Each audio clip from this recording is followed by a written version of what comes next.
శాసనసభ్యులు నజీర్ అహ్మద్ గారు.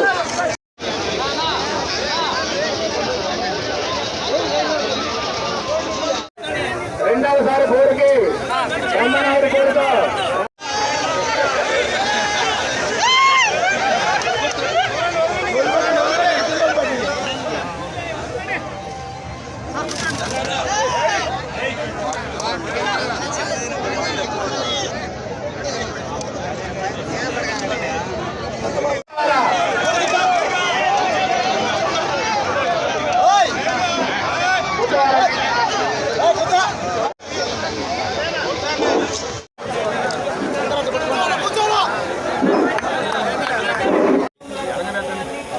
పల్నాడు ప్రాంతానికి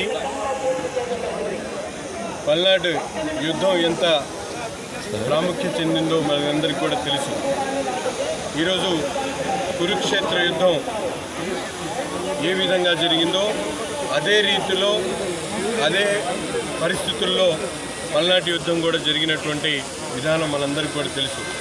తర్వాత పల్నాటి యుద్ధం జరిగితే మూడోసారి మొన్న జరిగినటువంటి ఎన్నికలు ప్రజలు మూడో యుద్ధంలో కూడా యుద్ధంలో గెలిపించినటువంటి తీరు చూస్తూ ఉంటే ఈరోజు ప్రజల ఆశయాలు ఏ విధంగా ఉన్నాయో మనందరికీ కూడా తెలుసు. బ్రహ్మారెడ్డి గారి గెలుపు పల్నాటి యుద్ధానికి ఒక ప్రతీకగా నేను భావిస్తూ ఉన్నా. ఈరోజు తప్పకుండా మా అధ్యక్షులు జీవి ఆంజనేయులు గారు చెప్పినటువంటి విధంగా చెడు మీద మంచి సాధించేటువంటి ఈ యుద్ధంలో గెలిచినటువంటి బ్రహ్మనాయుడు గారు ఈ ప్రాంత అభివృద్ధికి ఇక్కడ ప్రజల ఆశయాలను నెరవేర్చడానికి తప్పకుండా పూర్తి చేస్తారని చెప్పి నమ్ముతూ, ముఖ్యంగా ఏదైతే చారిత్రక ప్రదేశమైనటువంటి ఈ కారంపూడి దీనికి పూర్తిగా అభివృద్ధి చేయాల్సినటువంటి బాధ్యత కూడా ప్రభుత్వాల మీద ఉంది. ఎందుకంటే రాష్ట్రంలో కాదు ప్రపంచంలో ఎక్కడ కూడా హిస్టారికల్ మాన్యుమెంట్స్ ఎక్కడుంటే అక్కడ పెద్ద ఎత్తున ఈరోజు ప్రభుత్వాలు ముందుకొచ్చి వాటిని అభివృద్ధి చేస్తున్నటువంటి పరిస్థితులు ఉన్నాయి. కానీ దురదృష్టవశాత్తు గత దశాబ్దాలుగా ఈ పల్నాటి చరిత్రను రూపుమాపేటువంటి విధంగా దీని మీద శ్రద్ధ పెట్టకపోవడం చాలా బాధాకరం.